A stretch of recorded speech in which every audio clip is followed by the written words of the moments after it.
사는 사람들만 와서 지금 하고 있는 겁니다. 네.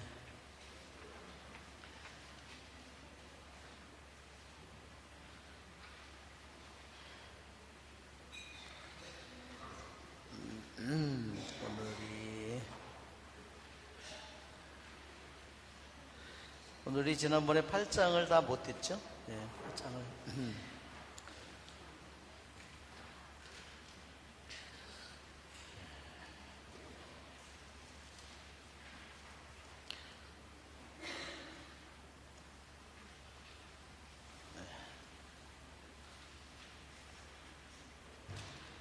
먼저 주님의 기도를 하고 시작하겠습니다. 성부와 성자와 성령의 이름으로 아멘.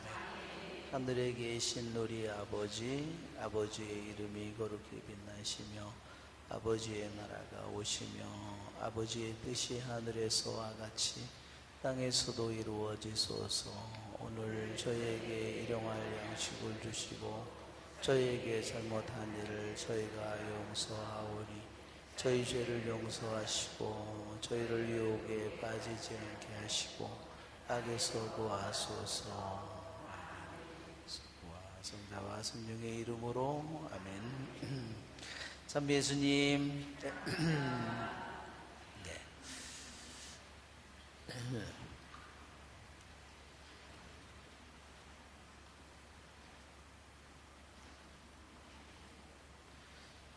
네, 지난번에 우리가 다니엘 8장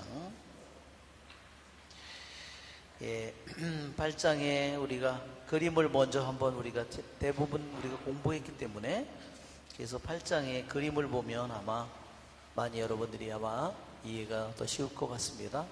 8장 다니엘이죠. 이게 네부카드네자르 왕에게 꿈이 무슨 꿈이었는지 그런 것을 알아내고 그래서 이런 거대한 상의 꿈을 꿨다는 거, 그러한 것을 그리고 꿈의 내용을 설명하는 다니엘의 모습입니다. 아시리아 제국, 바빌론, 페르시아 제국이 이렇게 멸망하면서 새로운 바빌론 제국의 나보플라살, 네부칸네자르, 그 다음에 이렇게 해서 왕국이 이제 이어져 가죠. 예, 그 다음에 고레스로 여기 보면 실제로 나보폴라사 626년이지만 여기가 말하자면 이 멸망하는 게 마지막 왕이기 때문에 네부카드네자르가 나보폴라사 왕이지만 실제로 네부카드네자르가 첫째 왕이에요. 그러니까 실제로는 그 통치가 605년에서 보세요. 539년까지니까 통치가 결국 70년밖에 되지 않습니다. 바빌론의 통치가. 그렇죠? 바빌론 제국 전체가 70년밖에 되지 않아요. 그 주님께서 이미 이사야 예언자에게 70년이 지나면 바빌론을 벌하겠다고 그랬어요. 이미 바빌론이 이스라엘을 점령하고 했지만 이미 주님께서는 이사야 예언자를 통해서 너희들이 죄를 짓는 이스라엘의 죄를 짓는 것 때문에 바빌론을 몽둥이로 사용해서 너희를 치지만 하느님께서 70년이 지나면 다시 바빌론을 벌하겠다고 그랬어요. 왜? 너무 무도한, 말하자면 학살을 너무나 많이 했기 때문에 도구로 사용했지만 그래서 실제로 보면 딱 70년이 정도밖에 통치를 못했습니다. 그러면서 다시 고레스가 다시 여기에 바빌론이 저기 되면서 고레스가 되죠. 자, 이게 바빌론 또는 페르시아 제국의 바빌론 제국의 모습이에요. 예, 여기서 보면 그리스는 어디 있어요? 여기 보면 여기에 터키 무슨 짐승 대가리 같이 생겼죠? 예, 이게 터키인데 여기를 건너가면 여기가 동방과 서방의 경계선입니다. 여기에 지금 해협이 있어요. 여기에 머리 보면 블랙시가 있죠? 흑해가 있고 여기에는 이 바다의 이름이 다 여기가 지중해지만 특별히 이 바다의 이름을 에게해라고 부릅니다. 여기서 이렇게 여기가 통해 있어요. 그래서 여기가 여기가 바로 요거를 경계선으로 해서 이쪽은 동방, 이쪽은 서방 이렇게 가리키는 겁니다. 그래서 동방교회 할 때는 이쪽이죠. 여기 터키에서 이쪽서부터 소아시아서부터 이쪽이 다 동방교회, 이쪽은 다 그리스부터는 서방교회로 들어가는 겁니다. 자, 이제 우리가 지난번 2장에서 거대한 상이 나왔고 7장에서 바다에서 올라온 4가지 짐승, 이 머리하고 사자하고 똑같다 그랬죠? 일치된다 그랬죠? 가슴하고 이 곰하고 일치된다 그랬어요. 이 배하고 넓적다리가 이 표범과 일치되고 다리와 발이 무시무시한 짐승과 일치됩니다. 여기에 이 가슴, 곰, 그 다음에 여기서는 8장에서는 뭐예요? 양, 순양. 이것이 다 같은 거예요. 같은 나라예요. 그 다음에 이 배와 넓적다리, 표범, 그 다음에 여기서는 표범이 아니라 뭐예요? 순념소. 이렇게 된 겁니다. 예. 그대로 자, 일치가 됐어요. 자, 지금 그림이, 그래서 머리는 사자고, 이것은 곰이고, 이것은 표범, 이것은 표범, 그 다음에 로마, 그 무시무시한 짐승이죠. 뭔지는 모르는데 여기는 그냥 이렇게 그려놨어요. 이거 무시무시한 짐승은 뭔지는 모르는데 이렇게 그려놓은 겁니다. 자.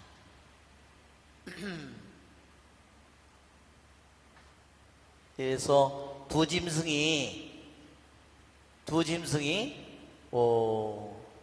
이거는 아까 나온 에게해죠. 여기 흑해에서 이 지중해로 빠져나오는 바다, 여기를 에게해라고 그러고 여기에 해협이 있습니다. 이 해협을 경계로 이제 동방서방이 갈린다고 그런 거죠. 자, 울라이 강가가 나오고, 자, 순양은 공격을 할 때 8장을 보면 이렇게 공격을 하죠. 왜? 순양이 메디아 페르시아 지방에서, 메디아 페르시아이기 때문에 어디를 공격해요? 제일 먼저 바빌론을 공격하는 겁니다. 서쪽, 이렇게 말하자면 서쪽으로, 그 다음에 남쪽으로, 그 다음에 북쪽으로 에집트를 공격했다가 이렇게. 그래서 이것은 메디아 페르시아가 공격하는 방향, 공격하는 방향을 얘기하고, 그리스가 알렉산더가 공격할 때는 동방으로 공격을 해오죠. 그죠? 에집트로 했다가, 그래서 이렇게 해서 이렇게 해가지고 파키스탄까지 간다고 그랬어요. 이렇게 해서 여기서부터 요 조그마한 나라에서 알렉산더가 여기서 공격을 해서 여기를 점령하고, 여기를 점령한 다음에 이렇게 해서 70개가 넘는 전투를 했다고 그랬죠? 한 번도 패하지 않았다고 했어요. 그것이 바로 순념소입니다. 자, 지난번에 여기에 순양과 순념소, 순념소 가운데 큰 뿔이 있죠? 이게 무슨 뿔이에요? 큰 뿔이라고 그랬죠? 당당한 뿔. 근데 나중에 이 순념소에서 작은 뿔이 나오죠? 나중에 여기서 이 순념소가 물론 이 순양을 이제 쓰러뜨리고 죽이고, 그런데 이 뿔이 뽑히어 나가면서 4가지 뿔이 나왔는데, 4가지 뿔 중에서 다시 자그마한 뿔이 나왔는데, 그게 뭐예요? 오늘 우리가 공부하고자 하는 그 내용입니다. 그래서 7장에 나온 뿔하고 다르다고 그랬어요. 7장에는 마지막 7장에는 뿔이 어떤 뿔이죠? 7장에서 나올 때 뿔은요, 어떤 뿔이냐면, 자, 7장에서 나온 뿔은 어디서 나오는 뿔이냐면, 여기서 보면 7장에서는요, 4번째 무시무시한 짐승에게서 10뿔이 나옵니다. 그것은 뭐죠? 하나, 둘, 셋, 4번째 제국, 4번째 제국에서 4번째 일어날 나라, 로마에서 일어날 10뿔을 가리키지만, 지금 8장에서 나오는 뿔은 알렉산더, 그리스를 가리키는 거고, 말하자면 7장에서는 로마 제국에서 나온 10뿔을 얘기하고 있고, 그 중에 한 뿔이 이제 하느님을 모독하는, 이게서 적그리스도라고 그러죠.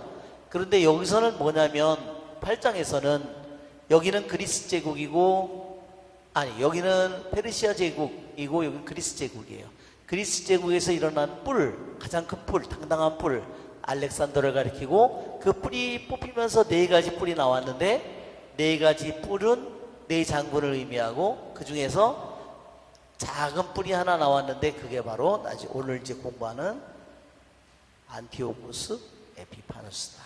그러니까 성경에서 뿔이니까 똑같은 나라인가 보다, 똑같은 제국인가 그러는데 7장에 나오는 제국의 뿔은 어디 몇 번째 제국이에요?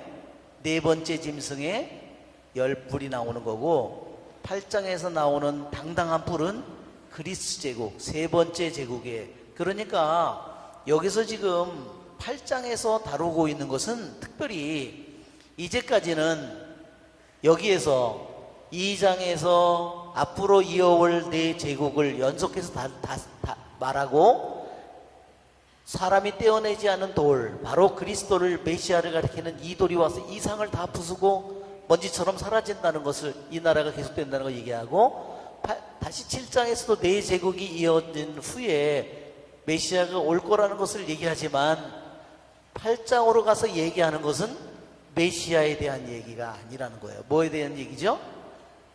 바로 이제 다니엘 이후에 맞이할 나라들, 페르시아, 다니엘이 맞이할 나라 페르시아와 그 다음에 이어올 그리스 제국에서 자기네들이 특별히 로마는 아예 빼고 이 두 제국 안에서 자기네들에게 어떤 중대한 일이 벌어질 거를 그것만을 한정해서 얘기한 것이 바로 8장의 이야기라는 겁니다. 아시겠죠? 네. 그러니까 8장은 7장보다 더 시대가 짧은 시대에 압축된 두 제국만을 다루고 있다는 겁니다.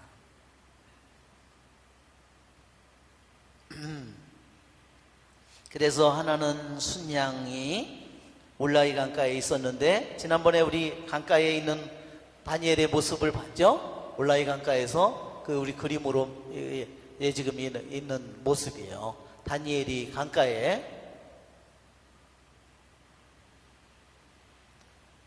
이제 이건 알렉산더라 그랬죠? 알렉산더의 이야기는 우리가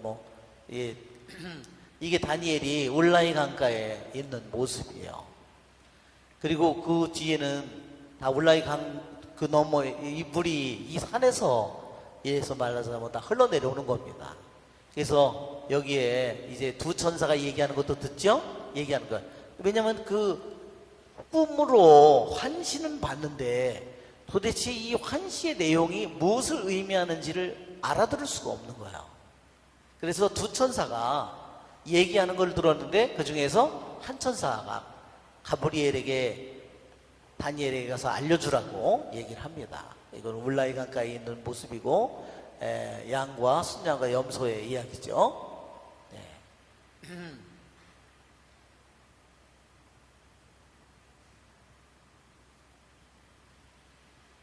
그래서 나중에 다니엘을 가브리엘이 만나고 나서 다니엘이 쓰러지죠. 환실 만났을 때. 네. 이것이 바로 네 뿔이 가운데 당당한 뿔이 뽑힌 다음에 네 뿔이 나온 거예요. 그리스 제국이 네 나라로 갈린 것을 뜻하는 겁니다. 네 나라가 갈라지면서 이제 가장 중요한 내용은 뭐예요? 마카베오입니다. 이제 이스라엘의 오늘 우리가 8장에서 나오는 걸 보면은 어때요? 자, 8장 13절을 우리가 보면 내가 들으니 자 9절서부터 한번 읽어볼까요? 그 뿔들 가운데 하나에서 작은 뿔 하나가 나와 남쪽으로 동쪽으로 그리고 영화로운 땅 쪽으로 몹시 커져갔다. 그것은 하늘의 군대에 미칠 만큼 커지더니 그 군대와 별들 가운데에서 일부를 땅에 떨어뜨려 짓밟았다. 또 군대의 장수에게까지 오만하게 행동하더니 그분께 바치는 일일 번제를 없애고 그분의 성소의 토대를 뒤엎어 버렸다. 그 군대는 죄악으로 바뀌어버린 일일 번제와 함께 그 뿔에게 넘겨졌다. 그 뿔은 진리를 땅에 내동댕이 치면서도 하는 일마다 성공을 거두었다. 그런데 내가 들으니 어떤 거룩한 이가 말을 하고 또 다른 거룩한 이가 먼저 말한 거룩한 이에게 묻는 것이었다. 일일 번제 파멸을 가져오는 저 죄악, 성소가 넘겨지고 군대가 짓밟히는 일, 환시에 나타난 이 일들이 언제까지나 지속되겠습니까? 먼저 말한 거룩한 이가 그에게 대답하였다. 저녁과 아침이 2300번 바뀔 때까지입니다. 그제야 성소가 복구될 것입니다. 네. 여기는 8장의 1절을 보면 이때가 다니엘이 이 꿈으로 이 환시를 본 것은 어느 때죠? 벨사차르 임금 통치 제3년이에요. 그러면 벨사차르 통치면 바빌론 제국의 마지막 왕이에요. 그러면 아직 고레스가 등장했어요, 안 했어요? 아직 고레스가 바빌론을 무찌르지 못한 상태입니다. 그러면 아직 예루살렘에 말하자면 끌려간 이스라엘 백성을 고레스 왕이 내 나라에 돌아가도 좋다, 성전을 지어도 좋다는 허락이 나기 이전이에요. 그러면 그 상태는 어떤 상태냐면 아직 나라도 회복하지 못했고 이스라엘 나라로 되돌아갈 수도 없고 성전은 불탄 상태, 그 상태로 있는데 이런 끔찍한 환시를 본 거예요. 성전은 다 불타 있고 폐허가 되어 있는데 일일 번제가 멈춰지는 걸 본 거예요. 그러면 일일 번제가 멈춰진다는 것은 다시 성전이 세워지고, 그렇죠? 세워진 후에야 번제가 멈춰져야 되는데 그러니까 다니엘은 뭐를 기다리고 있어요? 자신이 귀향을 간 이스라엘 백성이 하느님께서 말하자면 예레미야 예언자에게 예언한 대로 70년의 이 밀린 안식년을 지키지 않은 해가 채워지면 약속의 땅으로 되돌아갈 거를 그 해를 세우고 있는데 이 꿈을 꿨어요. 자기가 약속의 땅으로 다시 돌아가고 다시 성전이 지어질 거를 간절히 기다리고 있는데 성전은 지어지지도 않았는데 성전이 지어진 후에 이를 환시로 본 거예요. 어떨까요, 마음이? 너무 처참하겠죠. 다니엘이 왜 기절하는지 여러분 아시겠죠? 그런 걸 보니까 얼마나 처참해. 지금 나라도 다 잃고 다 성전도 무너지고 귀양 가 있는 것도 처참한데 다시 성전을 언젠가 다시 귀양 다시 70년이 끝나서 돌아가서 성전을 짓고 난 다음에 또 다시 이런 일이 일어날 거라는 것을 예언으로 환시로 보았으니 정말 기절할 일이죠.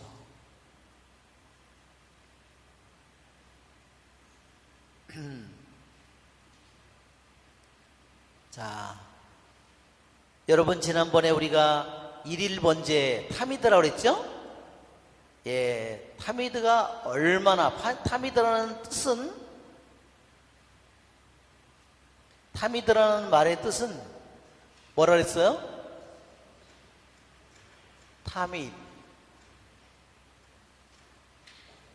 타미드 이 말은 지속적인, 즉 이거는요 무슨 뜻이냐면 영원한 이런 뜻입니다. 이 제사는 인간이 살아있는 한 끊임없이 이 제사의 연기가 타미드 제사라고, 이 제사의 연기가 끊임없이 낮이고 밤이고 끊임없이 하늘로 올라가야 된다. 이 뜻이 그 뭡니다. 타미드라는 말의 뜻은 일일 번제물을 바쳐라. 일일 번제물에 대한 규정이 있었죠? 레위기 25장에 번제물을 바쳐라. 일일 번제물을 아침 몇 시에? 아침 9시. 그래가지고 몇 시까지? 3시까지. 그 다음에 오후 다시 3시에 해서 다시 몇 시까지? 그 다음날 아침 9시까지. 이게 이 연기가, 그래서 이때 제일 중요한 게 뭐냐면 여기에 1년 된 양을 한 마리 바치는 거야. 저녁에도 1년 된 양을 한 마리 바치는 겁니다. 어떻게 바쳐요? 저거를 번제물로 바친다고 그랬어요. 번제물로. 번제물은 어떻게 바치죠? 우리 레위기 1장을 읽어보면 그거를 다, 레위기 1장을 볼까요? 번제물을 어떻게 바치나?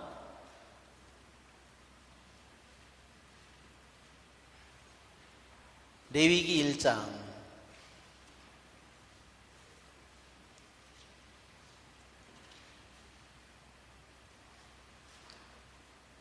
제일 먼저 뭐를 갖다 바치냐면요, 제일 먼저 목을 찔러서요 피를 먼저 받아요. 다 동물을 잡아 바친 다음에 나중에 피를 바치는 게 아니라요, 피는 굳으면은 할 수가 없기 때문에 피를 그 피가 나오는 피를 받아서 그 뜨거운 피를 먼저 가져다가 바치는 거예요. 피를 제일 먼저 바치는 겁니다. 거기 나오죠? 번제물에 손을 얹는다. 5절, 소를 잡으면, 일례로 소를 잡으면 그 피를 가져다가 제단을 돌며 거기에 만남의 천막 제단을 돌며 거기에 피를 뿌린다. 그 다음에 이렇게 피를 뺀 다음에 고기를 잡는 거예요. 이게 유대인의 고기를 잡는 방법이에요. 만약에 피를 죽이기만 하고 피를 안 뽑은 다음에 고기를 하면 그거를 유대인 법에 의하면 그 고기는 먹을 수가 없는 거예요. 그게 코셔풋이에요. 먼저 살아있는 짐승의 목을 베어서 피가 콸콸콸콸 다 쏟아져 나오게 다 피를 뺀 다음에 그 다음에 그것을 고기를 가죽을 벗기고 그것을 다 뼈는 뼈대로 살은 살대로 이렇게 잘라서 그것을 그 다음에 완전히 다 각을 떠서, 여기 보면 가죽을 벗기고 각을 딴 하나 한 덩어리 다 해서 말하자면, 그 다음에 제단에 불을 피우고 각을 뜬 고기와 머리 지방 장자기에 넣고, 그렇죠? 그래서 살라 바치는 겁니다. 말하자면 남김없이 다 태워서 뭘로 바치는 거예요? 이거를 다 완전히 분해해서 이 고기를 완전히 연기로 바쳐버린 거예요. 살도 말하자면 기름도 가죽만을 제외하고 피는 미리 다 빼버렸고, 그래서 제단에 뿌렸고, 그래서 나머지를 전부 다 불에 해서 완전히 연기로 바치는 겁니다. 연기로 바치는 이유는 뭔가요? 이것이 하느님께로 올라가는 겁니다. 하느님께. 우리들의 마음도 번제물이 되려면 우리들의 마음도 남김없이 다 바쳐야 번제물이 되는 겁니다. 무슨 말인지 아시겠죠? 자기를 완전히 다 내놓지 않으려면 완전한 번제물이 되지 않아요.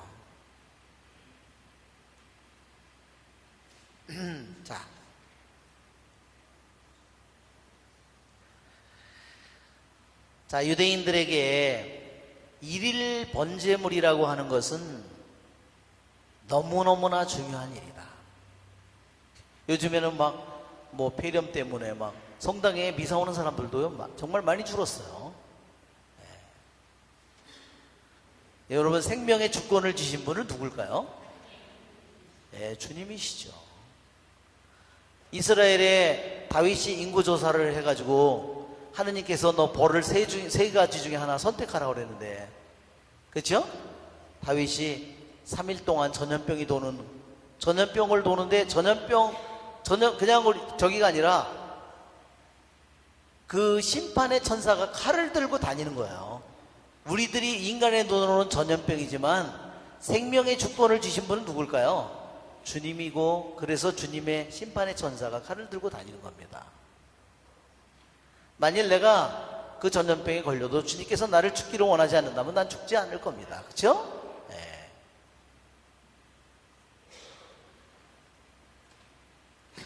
자, 여기 보면 그들이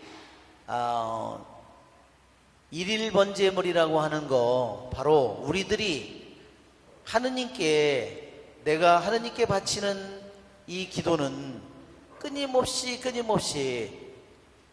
계속해서 내 안에서 끊임없이 하느님께로 바쳐질 때 내가 나의 삶이 하느님 안에서 완성된 것입니다. 그렇죠? 그런데 여기 보면 일일 번제를 없애버리는 겁니다. 파멸을 가져오는 저 죄악, 성소가 넘겨지고 군대가 짓밟히는 일, 여기에 파멸을 가져오는 저 죄악이 뭐라 그랬죠? 이것이 바로 안티오코스 에피파노스가 무슨 짓을 저질렀어요?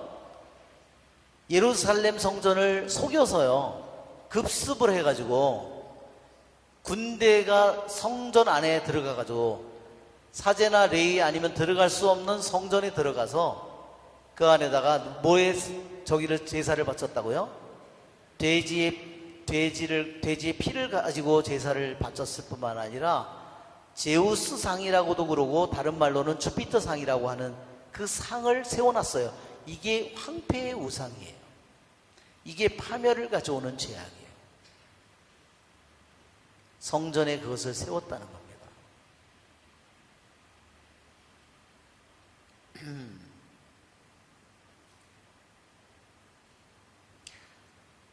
먼저 말한 거룩한 일. 이제 다니엘은 정말 그 끔찍한 일이 벌어진다면 그 일이 얼마나 지속되고 언제 그 일이 끝날까?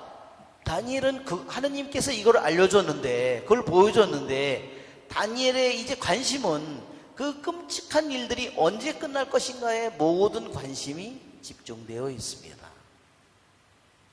환신을 봤을 때 작은 뿔 하나가 굉장히 커지고 점점 성공을 하고 하는 일마다 모든 것을 성공을 하고 일일 번제를 없애고 성소를 다 더럽히고 이 끔찍한 일들을 다 했는데, 그러면 언제 이 모든 더러운 일들이 끝날 것인가에 관심이 집중되어 있습니다. 저녁과 아침이 2300번 바뀔 때까지다 그랬죠?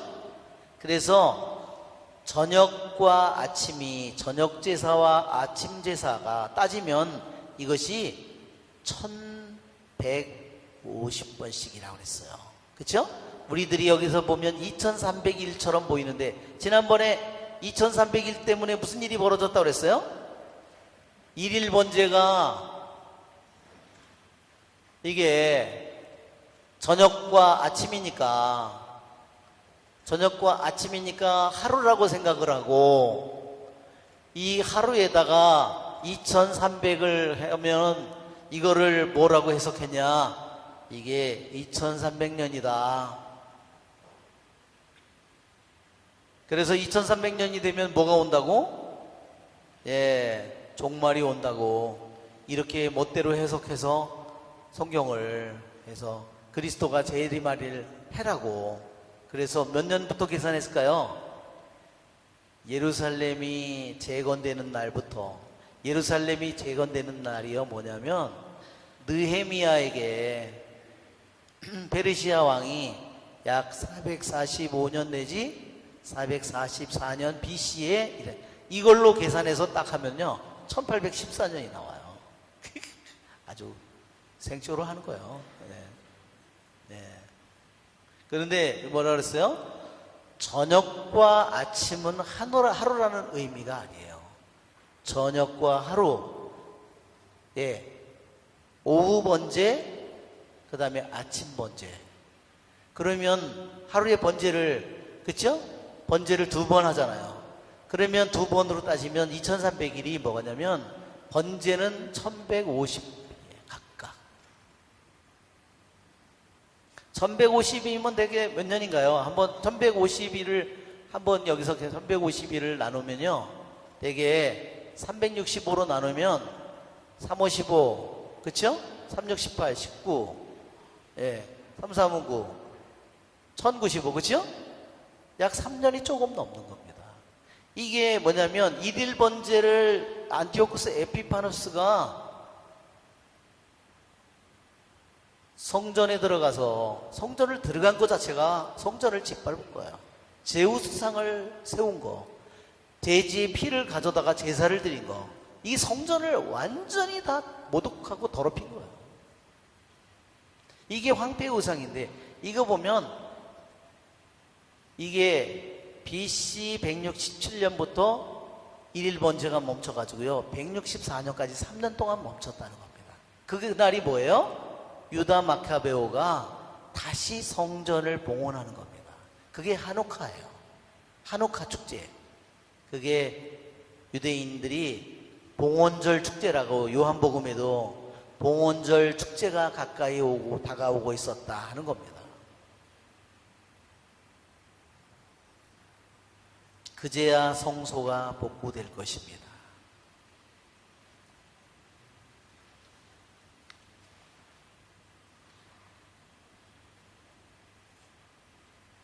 자, 가브리엘 천사가 환시를 설명해 줬다고 그랬습니다. 15절에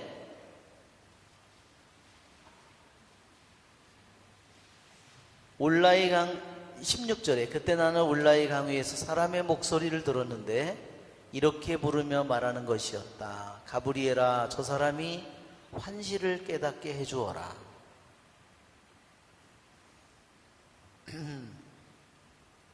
그가 다가오는 것을 본 나는 깜짝 놀라 엎드렸다. 사람의 아들아, 깨달아라. 환시는 종말의 때에 관한 것이다. 그가 나에게 말할 때 나는 얼굴을 땅에 대고 혼수 상태에 빠졌다. 그렇죠? 천사는 누구의 대리자인가요? 하느님을 대리하는 거죠. 그러니까 천사를 통해서 하느님의 현존을 만나게 되는 겁니다. 그는 나를 잡아 일으켜 세우고 말하였다. 그러니까 하느님께서 있는 그대로의 모습으로, 천사의 모습으로 우리를 당신에게 나타난다 하더라도 우리는 그것을 견딜 수가 없을 거예요. 그래서 혼수 상태에 빠졌겠죠? 그렇기 때문에 그분이 잡아서 일으켜 세우는 겁니다.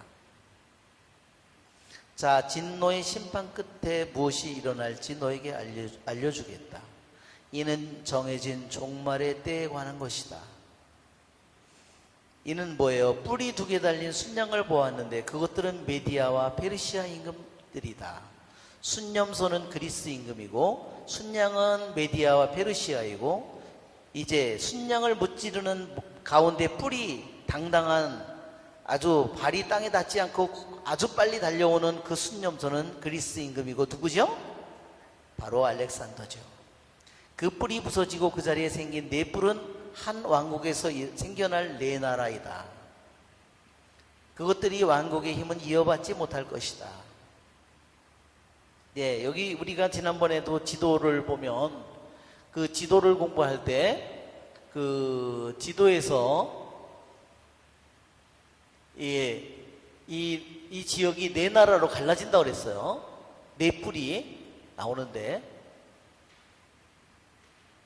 지금 우리들이 읽은 부분이 지금 다니엘이 혼수 상태에 빠지는, 그렇죠? 이거 혼수 상태에 빠지니까 잡아서 이렇게 세우죠? 네, 모습이에요.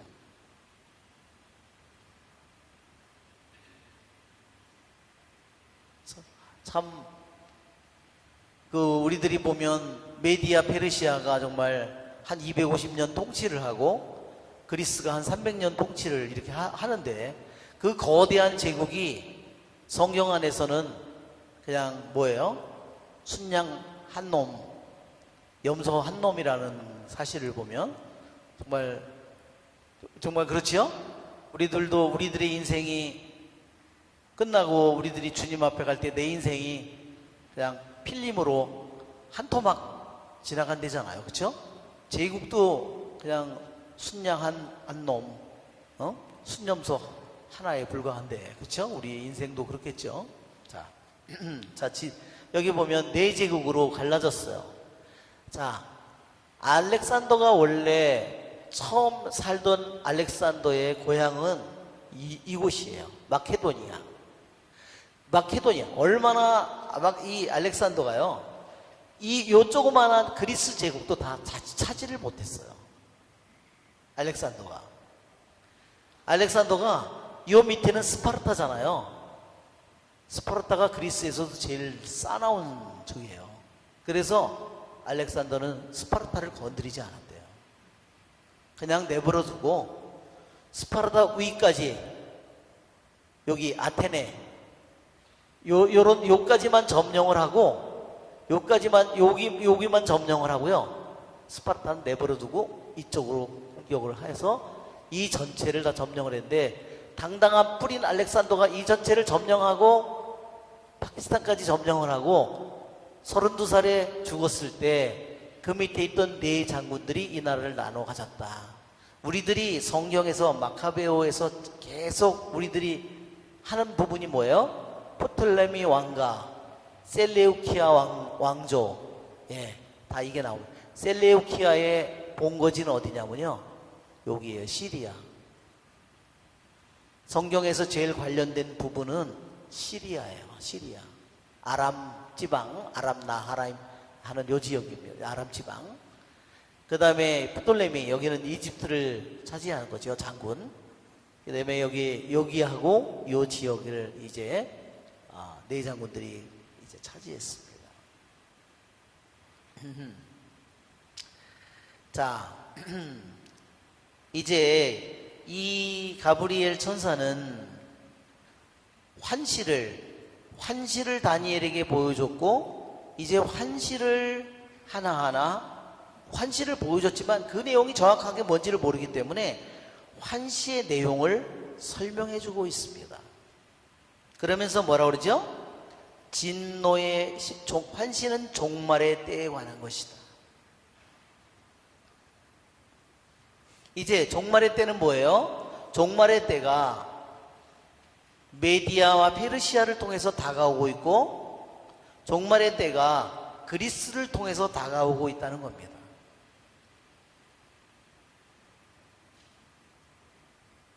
그들의 통치 끝에 제약이 가득 차면, 자, 23절, 얼굴이 뻔뻔하고 술수에 능란한 임금이 일어나리라. 그는 힘이 점점 세어질 터인데 제 힘으로 그리 되는 것은 아니다. 그는 끔찍스러운 파괴를 자행하면서도 하는 일마다 성공을 거두리라.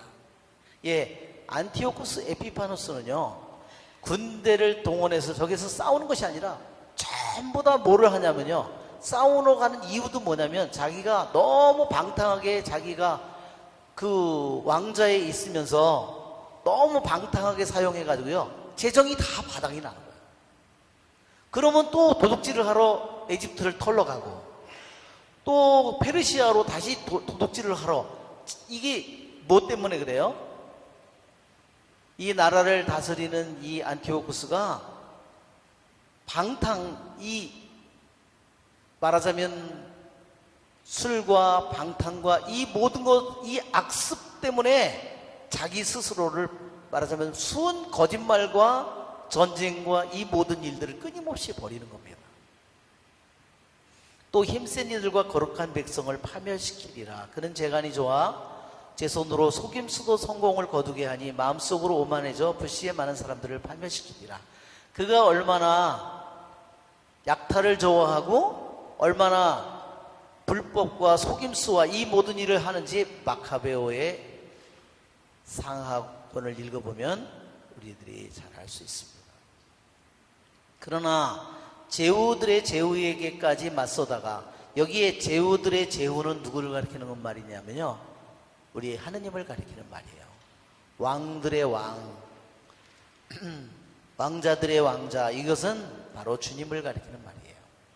결국은 주님에게까지. 왜 주님께 맞서다고 그랬죠? 안티오쿠스 에피파누스라고 그랬어요. 이름이 안티오쿠스 자기가 자기에게 붙인 이름이에요. 자기 이름은 안티오쿠스 4세예요. 안티오쿠스 4세.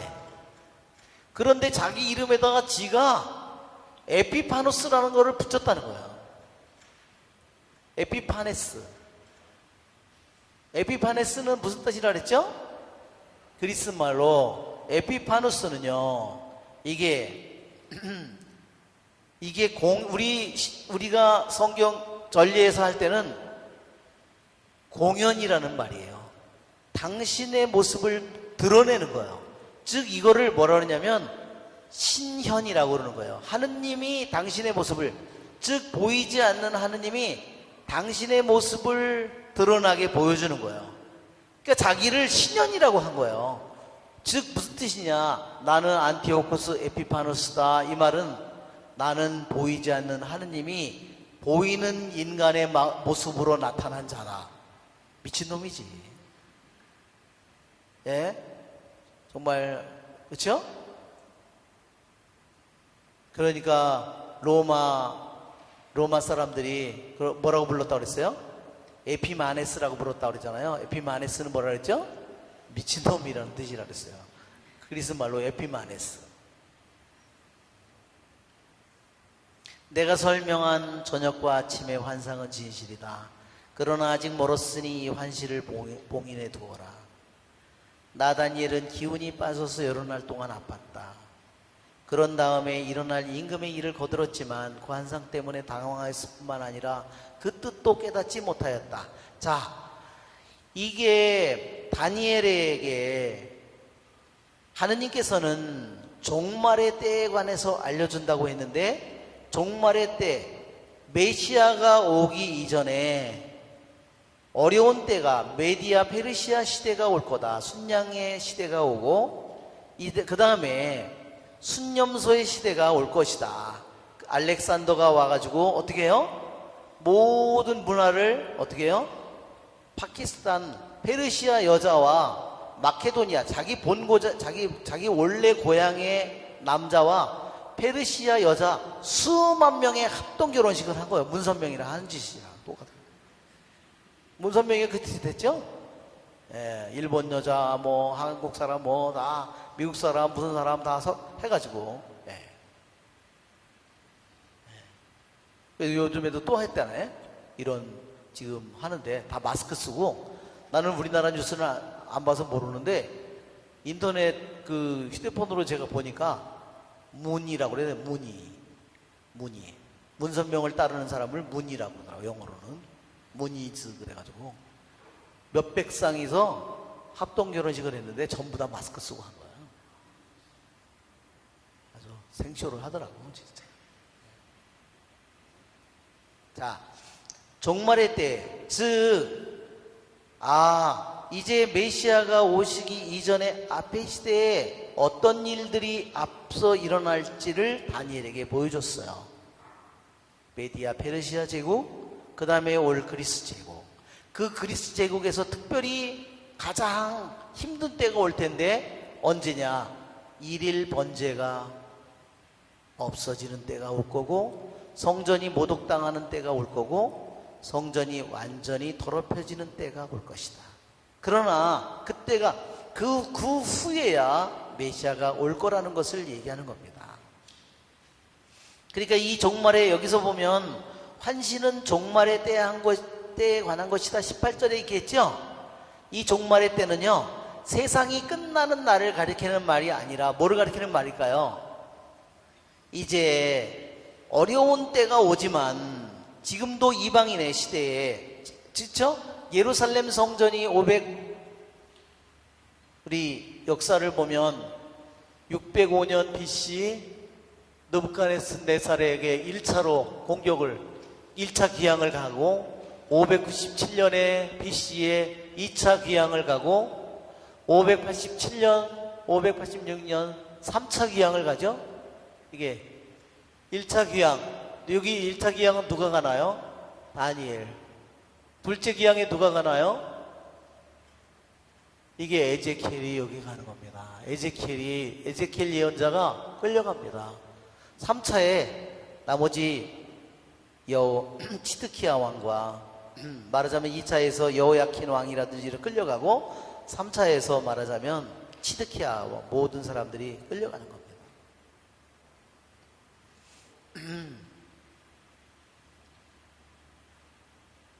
자, 이제 이 종말의 때에는 이제 바로 세상의 종말을 다니엘이 말하는 것은 여기서 세상이 끝나는 날을 가리키는 것이 아니라 이 이방인의 시대가 이때부터 이방인의 시대가 시작됐어요. 왜? 이방인들이 예루살렘을 차지하고 이방인의 시대가 차지하고 그래서 바빌론에게 함락당했고 그 다음에 메데 페르시아에게 점령 치하에 저기를 당하고 다시 그리스의 치하에 다시 넘어가고 다시 로마의 치하에 넘어가고 이게 이방인의 시대가 계속되는 겁니다. 그렇지만 여기에서 종말의 때에 관한 것이다. 이방인의 통치가 계속되겠지만 아주 어려운 때도 오겠지만 종말의 때 그것은 기다리고 기다리던 메시아가 올 때라는 것을 우리에게 알려주는 말이다 그랬어요. 그렇죠? 1차적으로 이 종말은 그것을 가리키는 겁니다. 왜냐하면 아시겠죠? 가브리엘이 여기에서 종말에 대해서 관해서 다니엘에게 얘기해 줬죠? 그 다음에 다니엘은 몇백 년 후에 어디서 등장해요? 스가랴가 부인은 아기를 낳지 못하고 스가랴가 늙어서 사제직을 수행할 때 가브리엘이 등장합니다. 그때가 뭐죠? 그게 말하자면 종말의 때가 다 임박해 온 거야. 뭐예요? 내가 이미 다니엘에게 몇백 년 전에 예고한 그 종말이 지금이다. 어때요? 메시아가 오는 종말이 너에게 왔다 그 말이에요. 그거를 예고해 주는 거예요. 임박한 다니엘에게 했던 그 종말이. 그래서 또한 성모님에게도 가브리엘이 나타나죠. 네. 이제 내가 잉태하여 아들을 낳으리니 임마누엘이라 하리라. 예고된 수도 없이 구약에 예고된 그 종말에 올 그 메시아가 이제 너를 통해서 이루어질 것이다. 그래서 여기서 말할 때 종말이라는 말이 무슨 뜻인지 여러분 알아듣겠죠? 이 종말은 뭐에 대한 종말이에요? 메시아가 오신다는 종말입니다. 아멘. 예, 그래서 구세주가 온다는 종말을 얘기하는 거예요. 그래서 구세주가 가까이 왔을 때 세례자 요한을 탄생을 예고할 때도 가브리엘이 등장하고 성모님을 통해서 예수님이 태어나기 직전에도 가브리엘이 등장합니다. 그렇죠? 그러니까 여기서 종말이라고 하는 것은 무엇보다도 여기서 말할 때 종말은 예수님의 오심을 통해서 이루어지는 종말이에요. 그렇죠? 우리에게 종말이 예수님 말고 무슨 종말이 있겠어요? 다른 종말을 뭘 기대하나요? 전쟁이 일어날 수도 있고 뭐가 지구가 어떻게 될 수도 여러 가지 지진이나 모든 것이 올 수 있지만 우리들에게 종말은 뭐예요? 그 지진이든 모든 거 뒤에 오는 건 뭐예요? 거기에 오는 것은 주님이시죠. 예수님이죠. 우리에게 종말은 그거밖에 없어요. 그렇죠? 우리는 지금이 있으나 그것이 5년 후에 오거나 내일 오거나 우리에게 종말은 언제나 예수님이에요. 그렇죠 여러분? 예, 불에 타서 죽거나 전염병에 죽거나 맞아 죽거나 언제 죽거나 뭘로 죽거나 그렇죠? 예.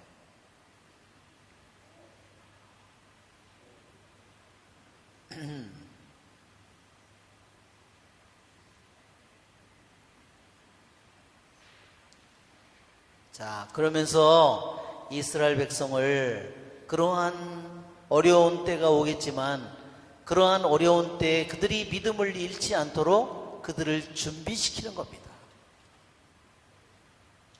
이렇게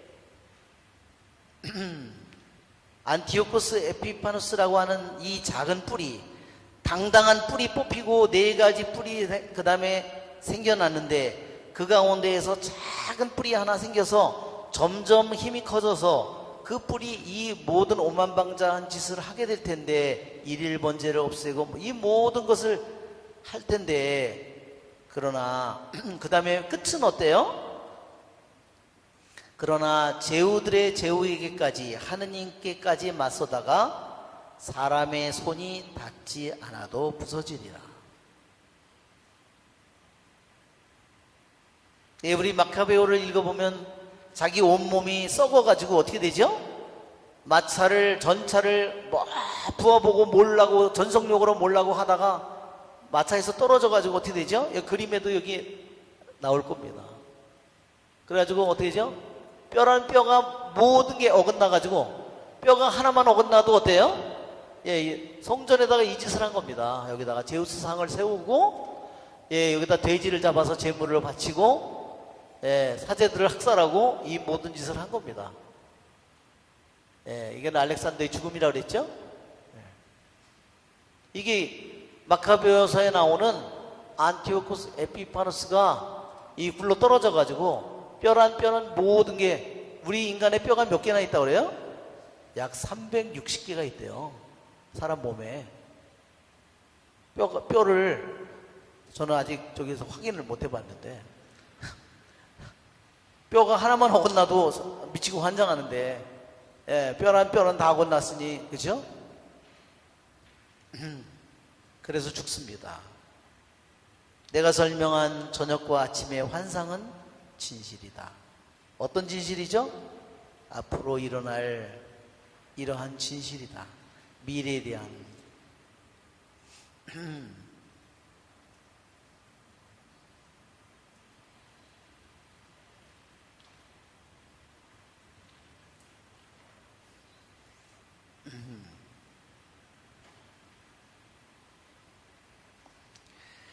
자, 마태복음 24장을 한번 펴보세요. 마태복음 24장.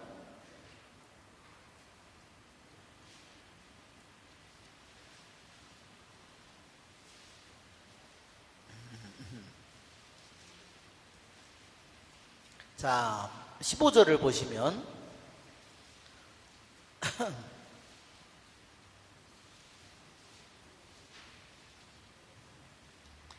그러므로 다니엘 예언자를 통하여 말씀하신 대로 황폐를 부르는 혐오스러운 것이 거룩한 곳에 서 있는 것을 보거든 그때 유다인은 이들은 산으로 달아나거라.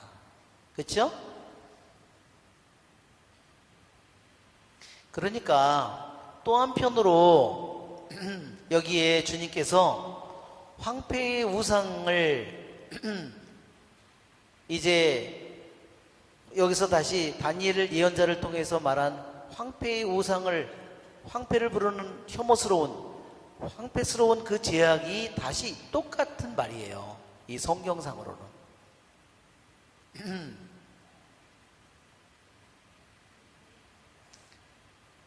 자, 실제로 말하자면 예수님께서 승천하신 후에 약 40년 후에 무슨 일이 있었냐면, 무슨 일이 일어나죠?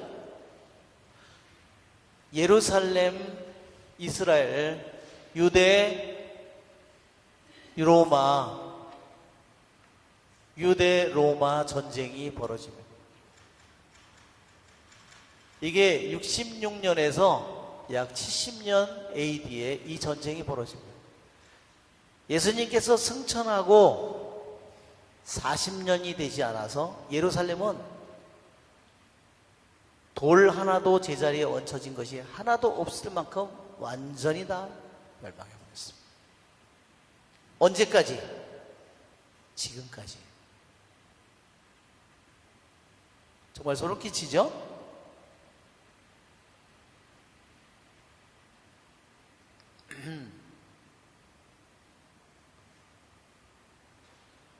로마 군인들이 예루살렘을, 예수님이 승천하신 후에 예루살렘을 66년에 와서 포위를 했는데 3년 동안 포위를 했어요. 어떻게 됐을까요? 뭘 먹고 살았을까요? 그러니까 자식을 잡아먹고 이런 일들이 다 동료의 시신을 잘라먹고 이런 일들이 다 벌어진 겁니다.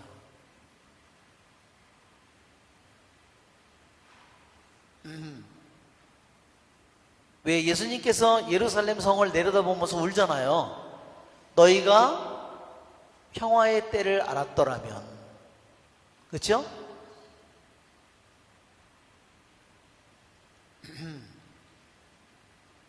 예수님의 제자들은 예수님의 말씀이 이루어질 거를 알고 있었죠? 그러기에 예수님의 제자들은 다 결국은 나중에 다른 나라로, 로마로, 뭐 다른 나라로 다 나중에 저기가 오기 전에 그들이 떠나는 겁니다.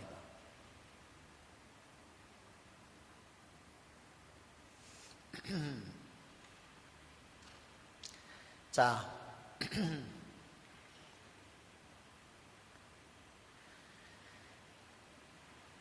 그래서 한편으로는 이 다니엘에서에 나오는 여기에 일일 번제가 없어지고 황폐의 우상이 성전에 쓰고 성전의 모든 것이 모독당하는 이러한 일들은 아마 언젠가는 우리들이 살고 있는 이 세상에 언젠가는 올지도 몰라요. 그러나 언제가 될지는 모르죠. 누구도. 여러분, 다니엘서에 보면 금상을 만들어 놓고 네부갓네자르 왕이 절하라고, 이 악기 소리가 나면 절하라고 그랬죠? 이것도 굉장히 묵시적인 거라는 거죠. 여기에 일일 번제를 없애고 성전을 모독하는 것도 말하자면 하나의 이 묵시적인 내용이에요. 첫째로는 종말이, 이 종말이라는 것은, 1차적인 것은 메시아가 오는 것을 의미하지만 2차적으로는 또한 주님께서 다시 오시는 것을 2차적으로는 의미하기 때문입니다. 자, 우리가 한번 상식적으로 보면 고레스가, 페르시아의 왕이 어떻게 자기 나라의 제국 안에 있는 그 유대인 노예들을, 포로들을 어떻게 해서 그 사람이 돌아가도 좋다고 했을까요? 예, 요세푸스의 유대인 고대사에 의하면요, 요세푸스가 기록한 유대인 전쟁할 때 66년에서 70년 저 전쟁을 할 때요, 전쟁에 참여한 사람이 유대인 요세푸스예요. 그 전쟁의 마지막까지 마사다의 요새 속에서요, 끝까지 싸우던 사람 중에 하나가 요세푸스예요.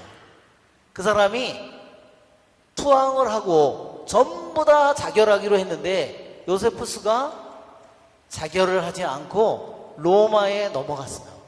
그래서 그 전체 유대인의 역사를 모두 다 거대한 책을 만들어 놓은 것이 유대인 고대사예요. 그것이 유대인 고대사, 그거를 만든 요세푸스가 증언하기를 뭐라고 했냐면,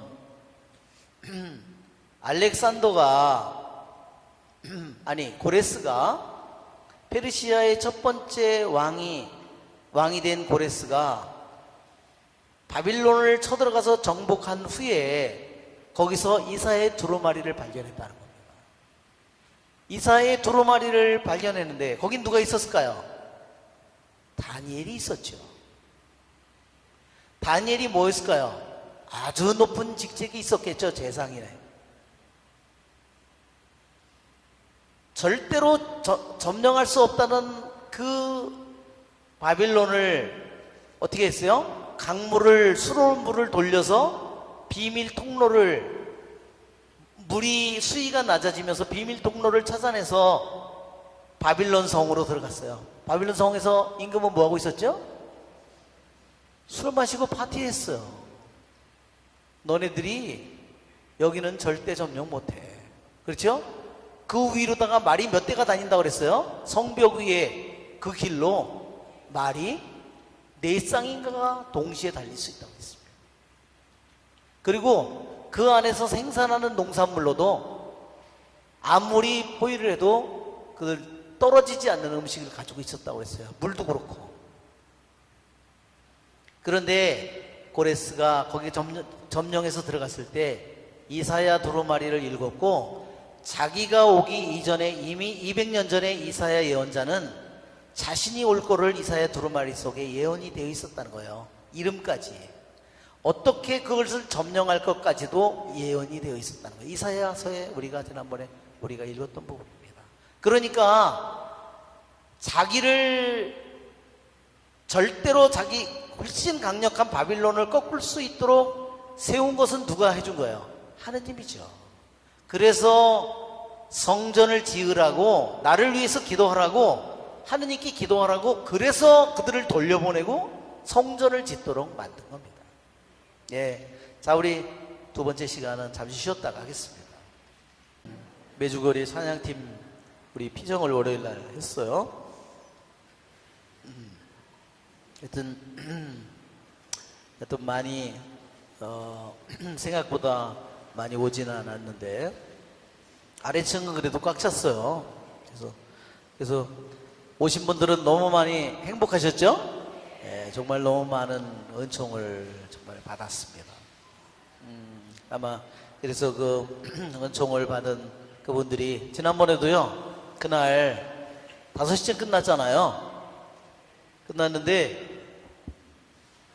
어떤 강원도에서 오신 분이 가서 요 근처에 식당들이 많으니까 밥을 먹고 찻집에 가서 얘기를 하다가 밤 10시에 나온 거예요.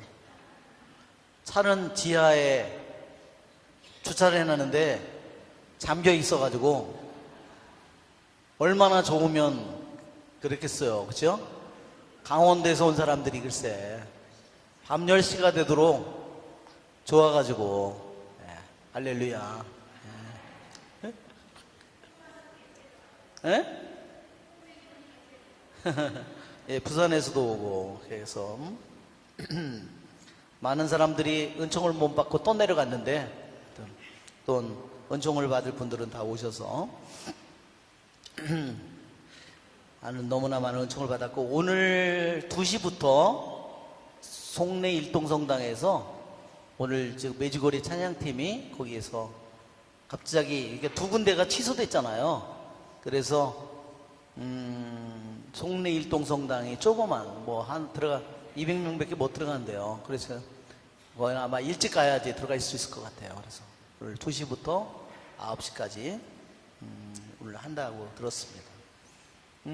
오늘 제가 이제 우리 8장 그 교부들이 다니엘서를 어떻게 해석했는가, 우리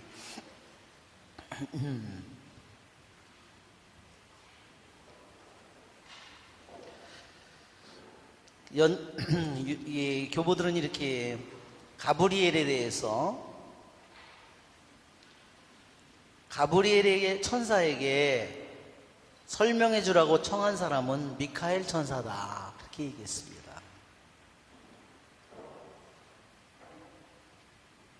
우리가 알고 있기로는 가브리엘 천사가 그냥 기쁜 소식을 전하는 천사로만 알고 있는데요. 가브르 이 말은 무슨 뜻이냐면요, 힘이라는 뜻이에요.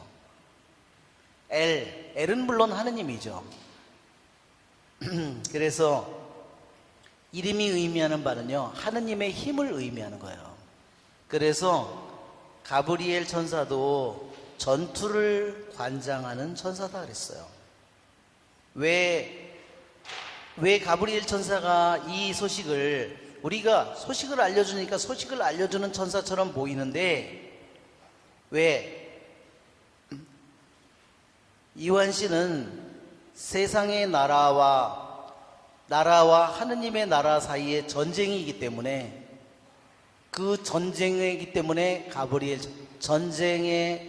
전쟁을 관장하는 이 가브리엘 천사, 하느님의 힘, 하느님의 용사라는 이름의 뜻을 가진 가브리엘에게 알려준다.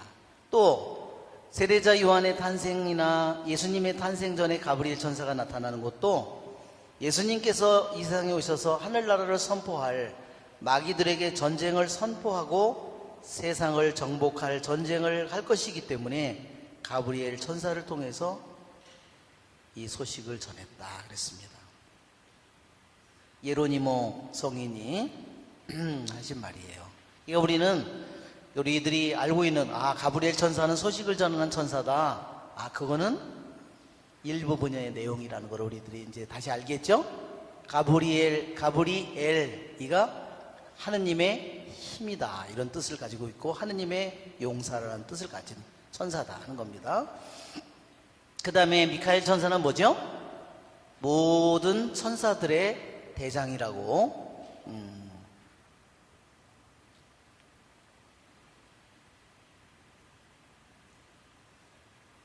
그래서 미카엘이라는 것은 말의 의미는 뭐냐면 누가 하느님과 같은가 이런 뜻이에요. 하느님과 같은 분은 어디에도 없다 이런 말이에요. 즉 이 미카엘은 하느님에 대한 찬미입니다. 자, 그리고 눈의 아들 여호수아와 다니엘은 하느님의 천사 앞에 엎드려 절했다 했어요. 그쵸? 여호수아 1장 1절에도 보면 그 어떤 장수가 앞에 서 있죠? 여호수아가 보니까 갑자기 보니까 어떤 장수가 서 있어요. 넌 누구냐 그럽니다.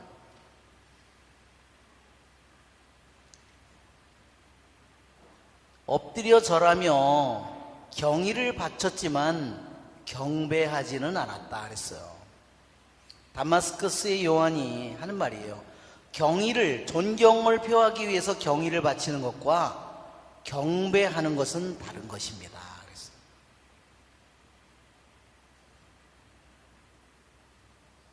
자, 그 다음에 여기 보면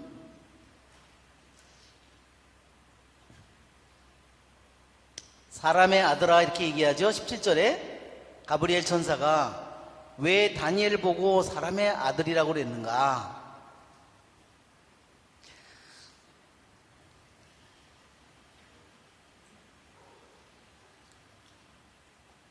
성경에서 처음으로 사람의 아들이라 불리는 사람은 다니엘입니다. 오리게네스 교부가 한 말이에요. 그 다음은 에제키엘입니다. 이들은 둘 다 유배시대의 예언자들이었습니다.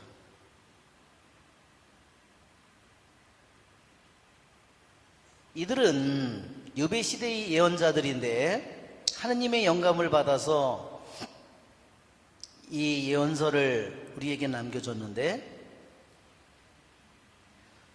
유배시대 사람들은 죄인이었고 그렇지만 다니엘은 홀로 그 죄인들을 부끄럽게 만들면서 하느님의 모상과 닮은 꼴로 지어진 인간 본성의 고귀함을 간직하고 있었기 때문에 사람의 아들이라고 불렸다 생각합니다. 그래서 지금 무슨 소리인지 아시겠죠? 자, 유배 시대에 이스라엘이 유배를 605년 BC, 597년 BC, 587년 BC 1차, 2차, 3차 침공을 당해서 3번이나 3차 귀향을 가는 이 끔찍한 시대에 유대의 사람들은 다 죄인이었지만 다니엘은 누구보다도 어때요? 홀로 하느님의 모습을 닮은 거룩한 사람이었다는 겁니다. 즉 하느님의 모상과 하느님의 유사성을 닮은, 즉 처음에 하느님께서 인간을 낙원에서 만들 때에 하느님의 모상 두 가지라 그랬죠? 하나는 하느님의 모상이고 하나는 뭐라 그랬어요? 혹시 아시는 분? 하느님의 유사성입니다.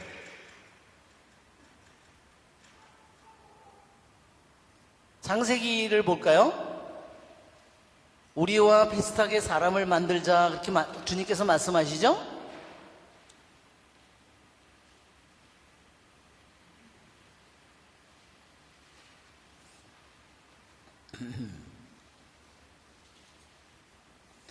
자, 1장 26절. 참 그런 거 보면 성경이 정말 너무너무 놀라운 책이에요. 하느님께서 말씀하셨다. 우리와 비슷하게, 또 하나는 뭐래요? 우리 모습으로. 자, 하나는 비슷하게,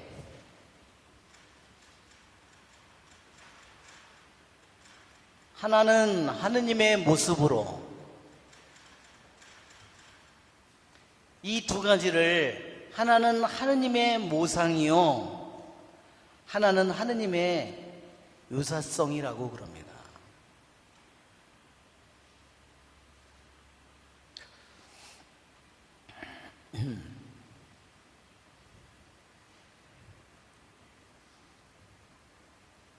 하느님의 모상, 또 하나는 하느님의 유사성. 혹시 하느님의 모상과 유사성이 뭔지 혹시 누가 한번 얘기해 볼 분? 하느님의 모상과 유사성의 차이는 뭘까요?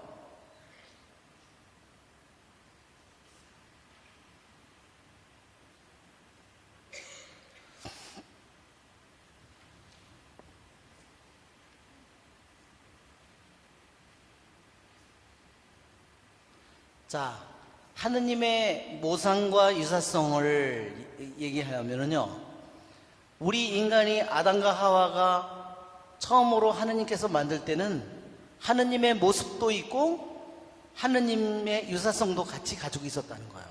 자, 하느님의 모상은 뭐냐면요, 하느님의, 우리들 안에 하느님의 어떤 형상이 들어있다는 거예요. 이것은 뭘까요? 우리들 안에 있는 하느님을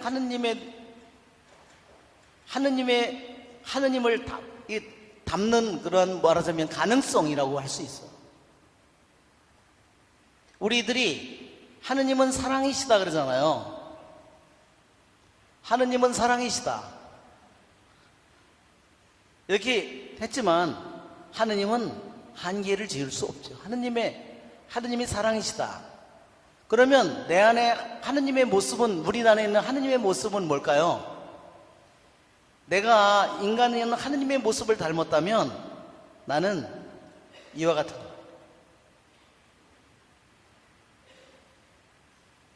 하느님을 사랑을 할 수 있는 가능성과 본성을 우리들 안에 가지고 있다는 거예요. 사랑을 할 수 있는 능력이 나에게 주어져 있어요. 그런 가능성이 나에게, 잠재력이 주어져 있어요. 이것은 이미 내 안에 숨겨져 있는 거예요. 한번 여러분 보세요. 야, 소나무가 막 적송이 막 몇백 년 된 소나무가 있는데 너무 멋있어. 근데 그 소나무는 어디서 시작되죠? 씨앗이죠? 솔씨 보셨어요? 솔씨 보면 어때요? 이래가지고 여기에 씨가 여기 달려있죠? 솔씨가, 솔방울 안에 달려있는 솔씨가, 아니 저게 저런 나무가 된단 말이야? 믿을 수가 없어요. 그렇죠? 이게 뭘까요? 이 안에 요게 싹이 트면은 어때요? 이 안에 이것이 점점 자라서 10m, 20m도 자라서 수많은 열매를 맺을 수 있는 모든 가능성과 잠재력이 이 안에 다 들어있죠. 이 안에 벌써 거기에 모든 생명력이, 질소와 자라고 싹이 트고 가지가 나오고 껍데기가 나오고 줄기가 자라고 가지가 나오고 열매를 맺고, 이 모든 것들이 이미 이 안에 다 들어있어요. 씨앗처럼 내 안에도 뭐가 들어있어요? 하느님이 만드는 설계도가 내 안에 들어있다는 거예요. 설계도가. 그냥 신기하죠? 예, 인간이 한번 육체도 보세요. 우리 안에 수정이 돼가지고 세포 분열이 하나가 되고 두 개가 되고, 야, 저렇게 세포가 분열이 돼서 내 안에 심장도 생기고 허파도 생기고 콩팥도 생기고 간도 생기고, 와, 믿을 수가 없어요. 아니, 이렇게 세포 분열을 해서 저 모든 것이 다 재질서를 잡아서 오장육부나 이 모든 뇌니 이런 게 다 혈관이니 이 모든 게 다 생긴, 와, 이게 세상에, 그쵸? 육체 안에 이 모든 육체 안에도 모든 하느님의 플랜이 들어있습니다. 그게 뭘까요? 하느님의 모상이에요. 육체 안에, 정신 안에, 우리들의 영 안에 이 모든 것이 다 들어와 있어요. 자, 그렇지만 이것은 완성되지 않았죠? 가능성으로만 있는 거지요. 이것이 하느님이 사랑이라면 우리는 사랑할 수 있는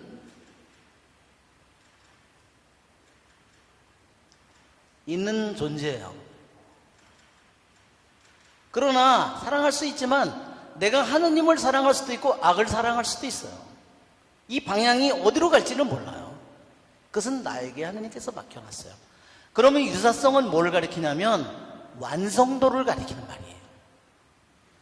하느님의 모상이 사랑이신 하느님을 닮아서 사랑할 수 있는 힘, 그것이 하느님의 법대로, 하느님이 원한 계획대로 모든 것이 완성되었다. 이것은 유사성은 다른 말로 말하자면 완성도를 의미하는 겁니다. 즉, 접점, 이 사람이 5% 닮았어. 아니, 10% 닮았어. 아니, 50% 닮았어. 80% 닮았어. 100% 닮았어. 이겁니다. 말하자면 번제물로 자신을 완전히 바치는 영혼은 100% 하느님을 닮은 거죠. 비록 부족함이 많지만 그것을 가리키는 거예요. 모상과 유사성의 의미는 그것입니다. 그러니까 아담과 하와가 죄를 지었을 때 뭐가 없어졌을까요? 이 하느님의 모상도 손상이 됐지만 뭘 잃어버렸냐면요, 이 모습을 잃어버려요. 하느님은 처음에 인간을 만들었을 때 쉽게 우리들이 거의 다 완성된 존재로 우리를 만든 거예요. 쉽게 하느님을 사랑할 수. 그렇기 때문에 우리들 안에 예수님께서 내가 완전한 것처럼 너희도 완전한 사람이 되어라. 그 완전한 사람이 되어라는 말이 이 완성도를 의미하는 겁니다. 내가 모든 일에서 퍼펙트한 존재가 되어야 된다는 것이 아니라 하느님께서 내 안에 넣어놓은 이 하느님의 모상이, 이 능력과 가능성과 잠재력이 내 안에서 점점 어떻게 돼요? 씨앗처럼 싹이 트고 자라고, 그래서 꽃을 피우고, 그래서 여기서 수많은 열매를 맺는, 이렇게 완성되었을 때 우리가 완전한 자가 되었다. 그것이 바로 유사성이에요. 유사성은 하느님을 닮은 것입니다. 하느님을 닮음. 그래서 우리 전주성범이라고 그러죠? Imitation of Christ라고 그럽니다. 하느님을 모방함, 하느님을 닮음이에요.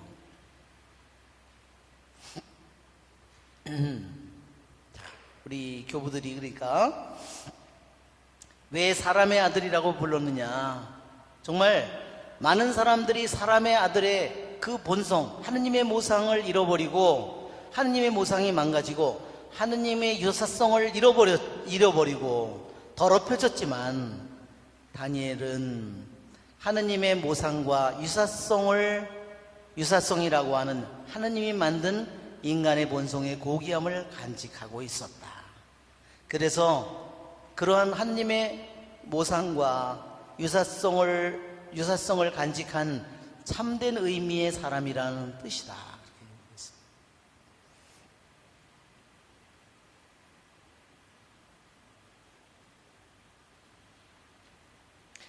안티오쿠스 에피파누스는 하루에요, 유대인들을 속이고서 군인들을 동원해서 예루살렘 성전에 쳐들어가서요, 하루에 유대인 4만 명을 죽였답니다. 그리고 그 남자들을 죽이면 그 다음에 여자들은 어떻게 될까요? 다 강간을 했겠죠? 그리고 수많은 사람들을 포로로 팔아먹은 겁니다. 다 이 뭐예요? 그게 다 자기에게 다 탐욕을 채우는 거야. 성전에 어마어마한 보물이 있다는 소문을 듣고 그거를 차지하기 위해서 이 짓을 한 거야.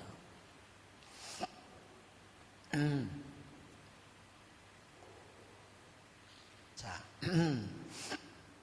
이제는 오늘 9장을 우리가 한번 보면,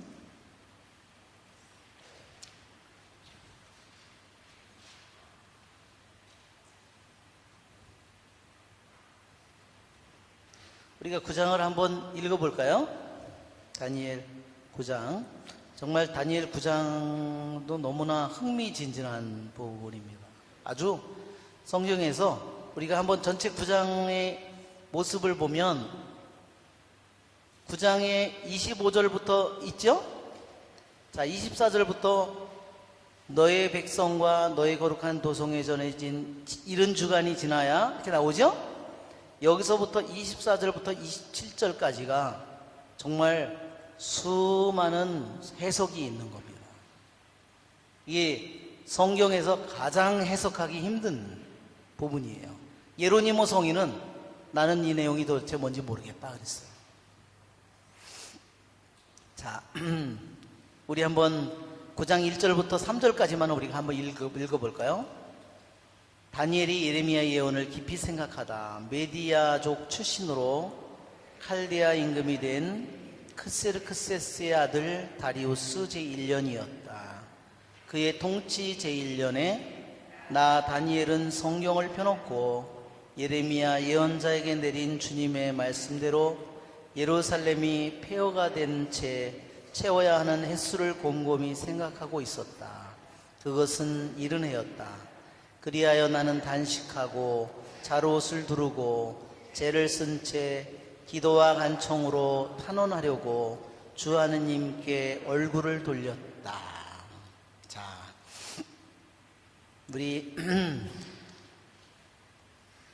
우리들이 읽어보면 아무런 문제가 없는 것처럼 보이는데, 이것은 여기에 보면 우리 한번 그림 파일과 시대를 먼저 보면, 자, 크세르크세스, 이게 예루살렘이 불타는 그림이죠? 이게 언제 일어났다고 그랬죠? 오늘도 아까 했죠. 3차 귀향. 3차 귀향은 완전히 예루살렘이 불타고 완전히 먼지로 변하는 그 BC 587년, 586년이에요. 그러니까 예수님이 오시기 전에 587년, 586년 이때 3년 동안 포위를 된 채 견디다가 이제 불타버리고 완전히 멸망하는 겁니다. 그래서 기형을 가죠. 이래서 이것이 뭐냐면 이방인의 시대가 시작되는 겁니다. 이때부터. 자, 여기 보면, 여기 보면 지금 임금이 누구예요? 메디아족 출신으로 칼데아 임금이 된 크세르크세스라고 했죠? 여기에 표를 보세요. 페르시아 임금의 메디아의 첫 번 임금이 된 것은 키루스인데, 메디아 페르시아. 크세르크세스면 연도가 어때요? BC 486년에서 465년이에요. 좀 이상하다. 486년, 465년 BC면 이때 다니엘은 몇 살 정도 됐을까요?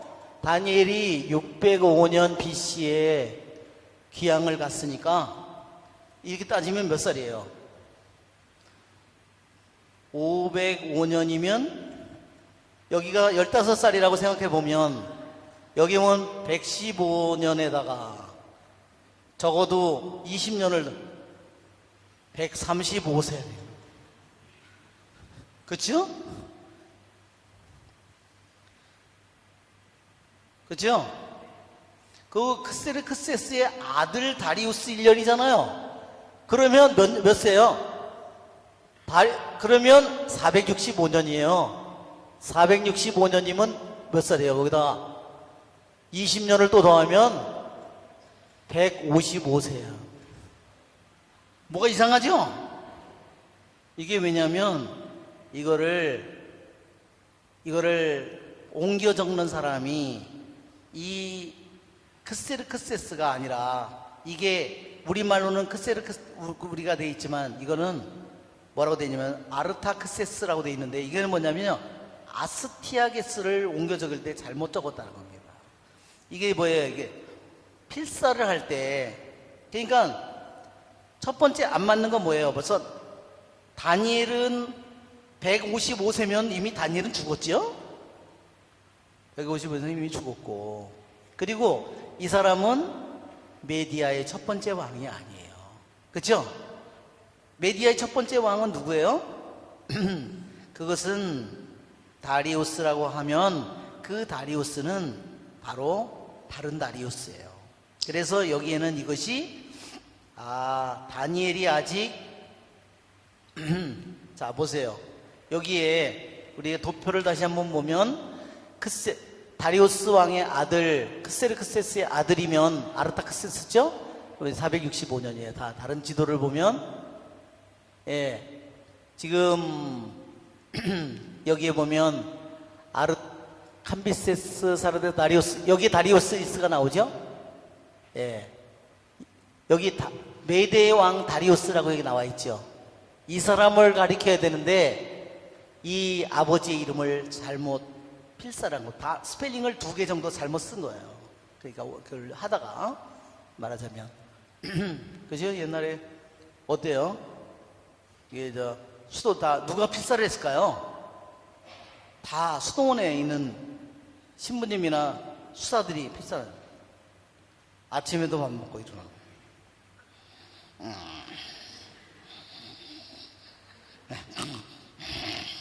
그렇죠?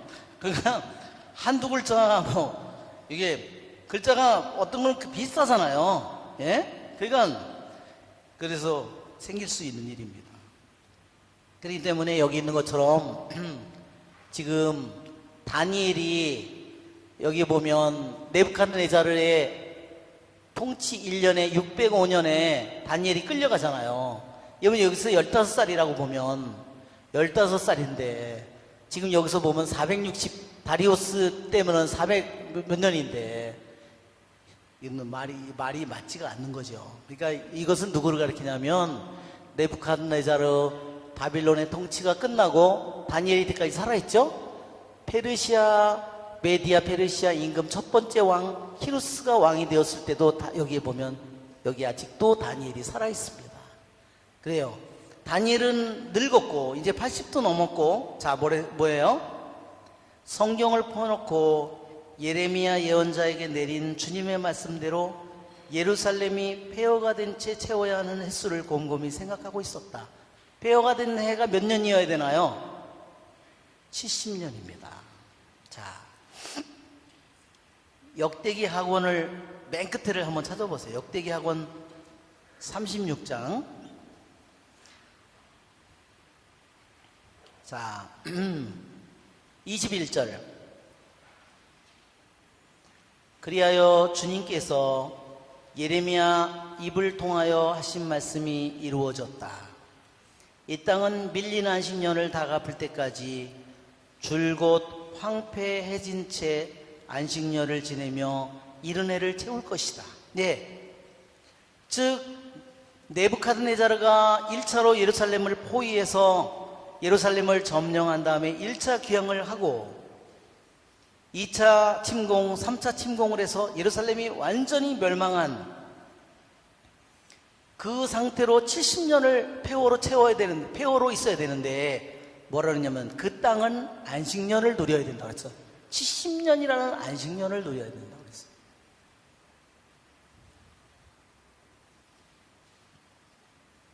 자, 우리 한번 오늘 그림을 보면 여기 에제키엘이 나오나요? 에제키엘이 들어있나?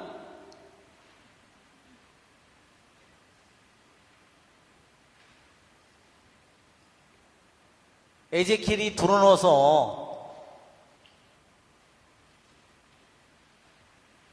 솔로몬이 하는 거고, 아, 여기다 안 집어넣네, 내가.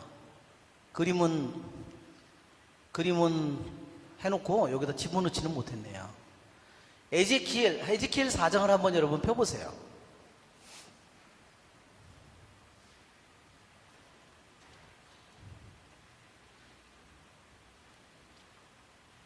에제키엘 4장. 에제키엘 예언자도요, 오늘 우리 프린트물에 보면 누구랑 에제키엘이 동시대 예언자냐면 예레미야하고 동시대 예언자입니다. 그런데 두 사람이 예언을 하는 장소가 달라요.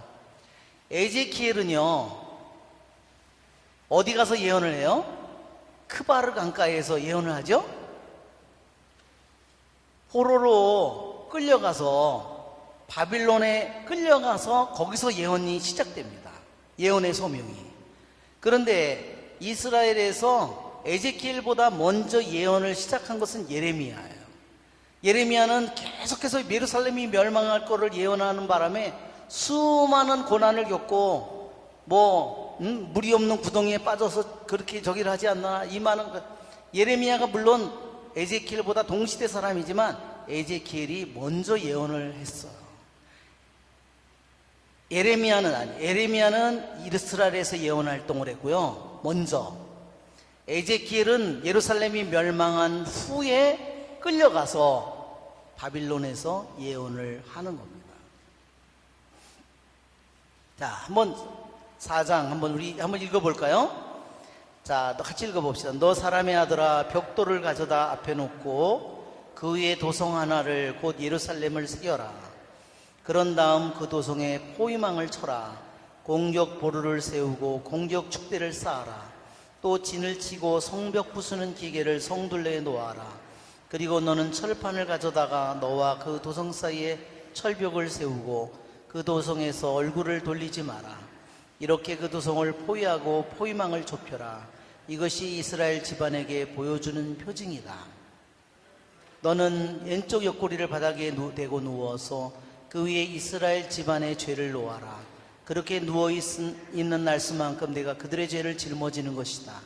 나는 그들 죄의 횟수만큼 날수를 정하였으니 곧 390일이다. 너는 그렇게 이스라엘 집안의 죄를 짊어져야 한다.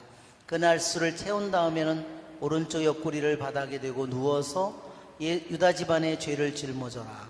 하루를 한 해씩으로 쳐서 40일 동안이다. 너는 포위된 예루살렘에서 얼굴을 돌리지 말고 팔을 걷어붙인 채 그 도성을 거슬러 예언하여라. 나는 너를 밧줄로 묶어서 내가 갇혀있는 기한이 다 찰 때까지 옆구리를 이쪽에서 저쪽으로 돌리지 못하게 하겠다. 자, 이것은 에제키엘 예언자가 이제 바빌론으로 끌려가기 전에, 예루살렘이 3차 포위로 완전히 멸망하기 몇 년 전에, 5년 전이나 3년 전, 이때 에제키엘이 받은 말씀이에요. 아까 넘어간 것처럼 에제키엘은 주로 귀향을 간 후에 예언의 말씀을 많이 받았어요.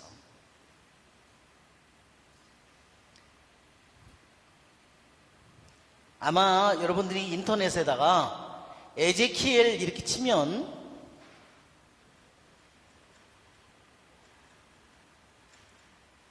어디서 살았어? 지금 보세요. 지금 저기 에제키엘이 저렇게 누워 있습니다. 에제키엘 예언자가. 자, 여기 보면 또 다른 게 있을지도 몰라요. 하여튼 요거, 자, 보면, 자, 이건 뭘까요? 예루살렘을 포위한 겁니다. 왜? 바빌론군이 네부카드네자르가 쳐들어와서 이 도성을 둘러쌀 거다. 여기는 벽돌에 뭐가 그려져 있죠? 예루살렘 도성의 모습이에요. 이게 적들이 이렇게 와서 둘러쌀 거라는 거예요. 자, 여기에 드러놓 있습니다. 왼쪽에다 대고 며칠? 390일. 그 다음에 오른쪽으로 누워서 40일.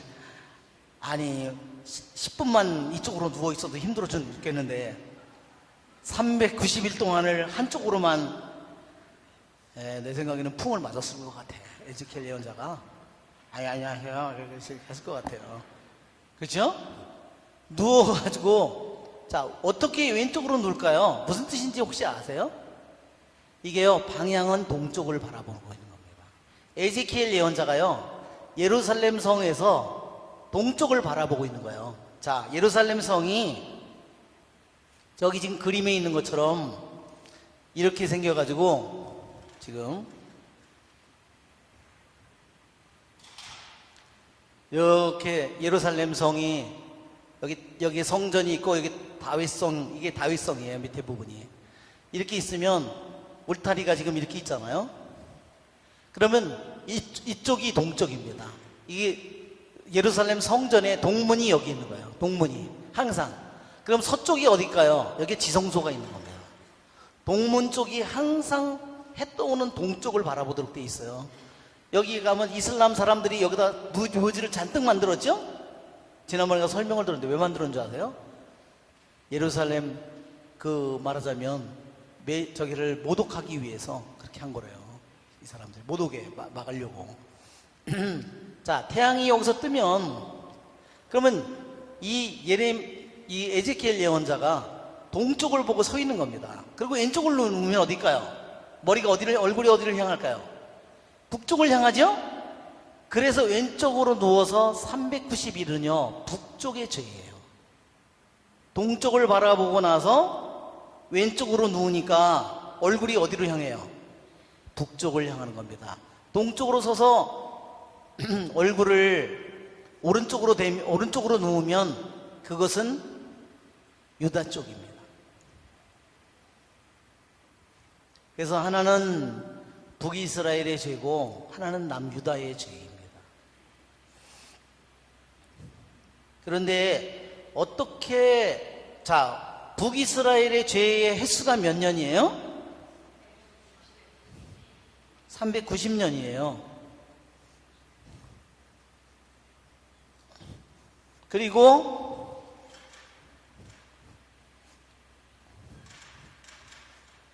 남유다의 죄가 40년입니다.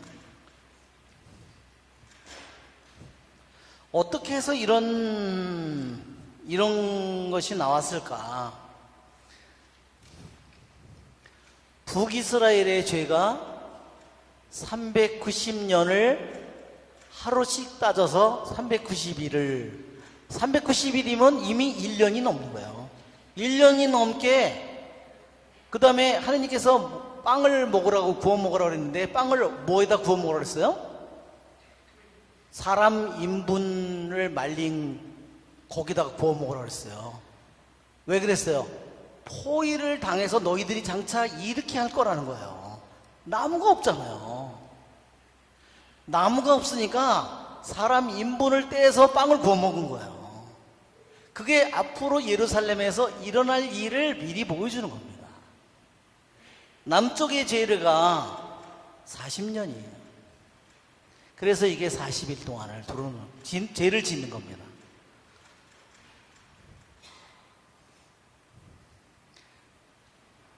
바로 에제키엘 예언자는 장차 어떤 일이 일어날 것인가를 보여준 겁니다.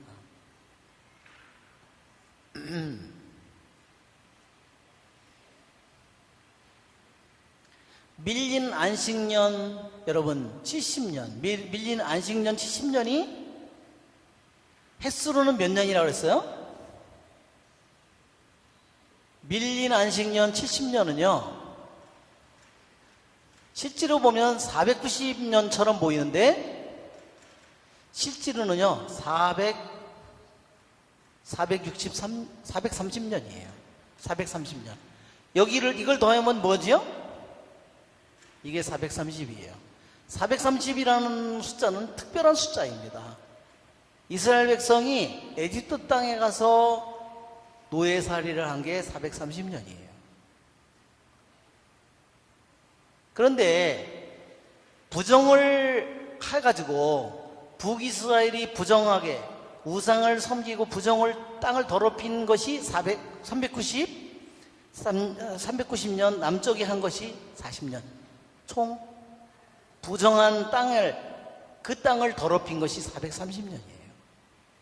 430년 동안에 안식년이 몇 번 있냐면 총 70번이 있다는 거예요. 지난번에 한번 제가 설명했는데, 자, 한번 보세요.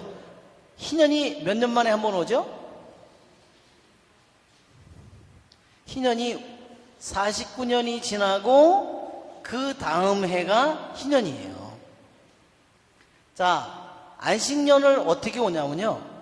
항상 첫째 해가 안식년이에요. 희년이에요, 이게. 그 다음에 7년, 14년, 21년, 28년, 35년, 42년, 49년. 그러면 몇 번인가요? 50년 안에. 하나, 둘, 셋, 넷, 다섯, 여섯, 일곱, 여덟. 우리가 생각할 때는 50년 안에 안식년이 7번 있을 것 같죠? 7년에 한 번씩 오니까. 근데 몇 번이 와요? 8번이 오는 겁니다. 이유가 뭐죠? 항상 첫 번째를 대희년으로 삼아서 그를 안식년으로 삼는다는 거예요.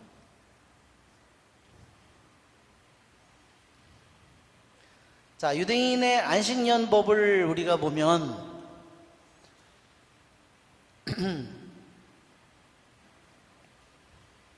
안식년에는 씨를 뿌릴 수 있어요, 없어요?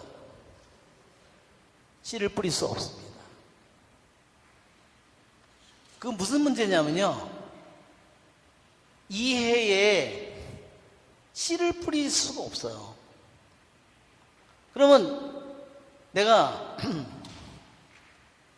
1년의 첫째 해에 씨를 뿌리지 않으면 둘째 해에 거둘 게 있어요, 없어요? 없어요. 왜냐면 이 사람들은요, 가을에 씨를 뿌리거든요. 꼭 우리 보리 심는 거와 똑같아요.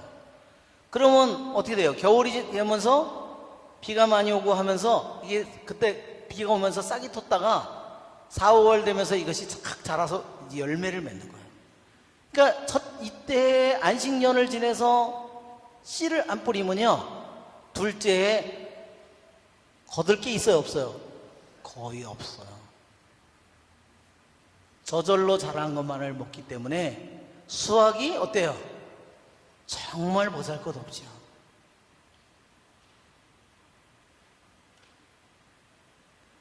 그러니까 실제로는 2년이 수확이 거의 없는 거예요. 그러니까 여러분 한번 생각해 보세요. 내가 농사를 짓는데, 농사꾼인데 안식년을 지킨다. 6년까지는 농사를 짓고 7년째 안식년을 지켜야 된다면 어때요? 2년을 말하자면, 그래서 하느님께서 6년째의 농사에 세 해치를 준다는 거예요. 그것이, 그러니까 어때요? 하느님을 철저히 신뢰해야 돼요. 그리고 한번 생각해 보세요. 내가 땅이 어마어마하게 많아. 내가 부자야. 그리고 다 남들은 그냥 우리 집에 와서 새 붙이고 다 이러고 사는 사람들이야. 그래도 어때요? 그럼 부자니까, 그렇죠? 얼마나 오만해지겠어. 아유, 저 새끼는 맨날 저 거지같이 저게 뭐야? 옷도 그렇고, 구질구질하게 왜 저렇게 하고 살아요? 저는 그렇게 생각하세요? 그렇죠? 그렇지만 안식년 2년을 하면 어떻게 돼요? 자기도 일꾼들은 뭘 먹을 걸 줘야 되고, 아니 왜 이렇게 입은 많아? 나오는 거는 농사 왜 뿌려서 뭐를 가꾸고 이런 걸 못 하잖아요. 씨를 뿌린 다음에 그걸 잡초도 빼주고 이런 거 하나도 못 하잖아요. 그러니까 그러니까 이 안식년을 지키면 어떻게 돼요? 안식년을 지키면 자기가 하느님한테 감사하면서 살게 되는 겁니다. 오만해지지 않고. 그런데 이것을 안 지키는 거예요. 이게 결국은 어떻게 돼요? 죄의 죄를 쌓는 거죠. 그렇죠? 하느님을 우습게 알게 되고 돈이 전부가 되는 거죠. 그렇죠? 그러니까 어떻게 돼요? 세상의 영, 육신의 영, 사악한 영의 지배를 받는 겁니다. 그러니까 밀린 안식년이 이런 계산으로 나가면 이 해가 싹 430년이라는 겁니다. 근데 놀랍게도 이스라엘이 에집트에서 노예살이란 것이 430년인데 북이스라엘과 남이스라엘이 약속의 땅에 들어와서 그 땅을 더럽힌 게가 430년이라는 거예요. 놀랍게도. 왜? 자, 한번 보세요. 이스라엘 백성이 에집트에서 그 노예살이로 430년을 고생했기 때문에 하느님께서 빼내서 그들을 약속의 땅으로 데려왔고, 약속의 땅에 데려갈 때 어떠냐면 아모리족의 죄가 찰 때까지, 아모리족의 죄가 차야 그 땅에서 아모리족을 쫓아내고 이 당신의 거룩한 백성을 약속의 땅에 집어넣은 거예요. 왜? 약속의 땅에 살고 있던 아모리족의 죄가 찼기 때문에. 그런데 이제는 약속의 땅에 들어온 이스라엘 백성이 430년이 돼서 죄악이 찼다는 걸 한번 생각해 보세요. 그래서 그 땅에서 쫓겨나는 거야. 그래서 생각해 보면 소름 끼쳐요. 그렇죠? 하느님이 정말.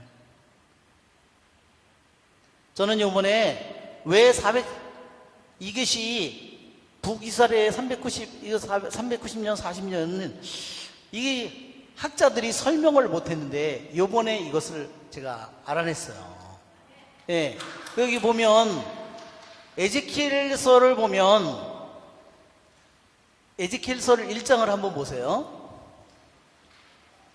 에제키엘서에 보면 바퀴들이 나오죠?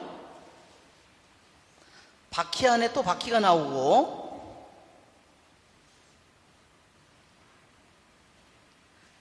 생물이 나오죠, 그죠?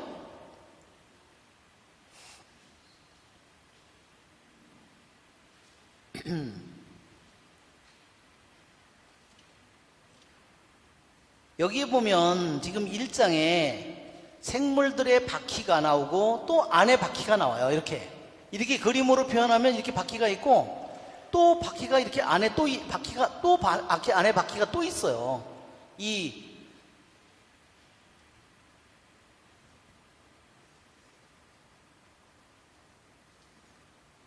그런데 이것이 뭐냐면요. 수성과 금성의 칼렌더래요. 이 태양이 있으면 태양이 있고 행성이 있는데 지구가 여기 있으면 이 앞에 있는 두 가지 행성이 뭐냐면 하나는 수성, 하나는 금성, 그 다음에 이 지구예요. 이 두 가지 일련이 다 다른 거예요. 두 가지의 달력이. 그래서 혹시나 그거를 여러분이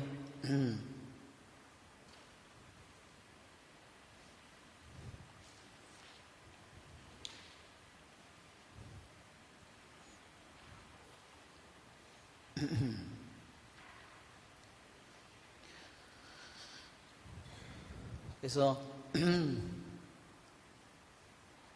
그 제목은 Ezekiel's Prophecy of the Siege of Jerusalem이라는 예루살렘 포위에 관한 에제키엘의 예언이라는 글입니다.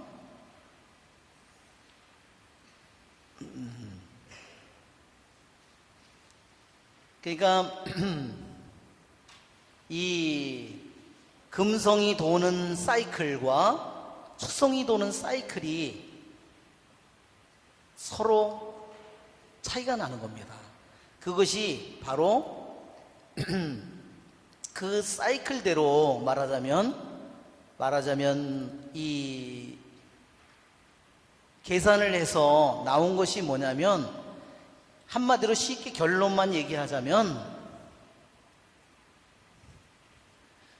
390년은 어디서 나왔냐면 다윗이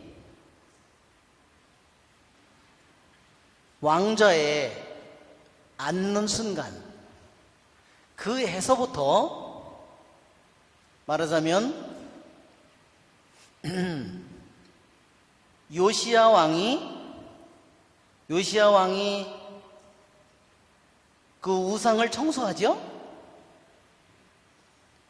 그러니까 다윗이 왕좌에 앉는 순간부터 요시야 왕이 우상을 청소하는 그 기간 동안이 더럽혀져 있었다는 겁니다. 그게 390년이에요. 그 다음에 요시야 왕이 그 우상들을 다 없애고 난 후에 40년 후에 뭐가 오느냐? 예루살렘의 멸망이 온다는 겁니다. 이 두 가지를 얘기하는 거예요. 요시야 왕이 우상을 청소한 후에 곧바로 또 뭐가 이루어졌어요? 다시 우상이 잔뜩 들어온 거예요. 그것은 남쪽의 유다의 죄라는 겁니다. 이 두 가지를 하면 이것이 바로 북쪽과 남쪽이 말하자면 더럽혀지는 해가 430년이 등장하는 겁니다. 그래서 말하자면 수성과 금성이 있다면 금성이 이만하다면 금성의 사이클이 여기에 수성의 사이클은 요거밖에 안 된다는 거예요. 이게 금성이라면, 이 큰 게 금성의 사이클이라면 이게 5번을 해야지 금성 하나에 해당된답니다. 자, 오늘은 우리가 여기까지 하겠습니다. 예, 다음번에 우리 9장을 다시 하도록 하겠습니다. 영광이 성부와 성자와 성령께, 성부와 성자와 성령의 이름으로 아멘.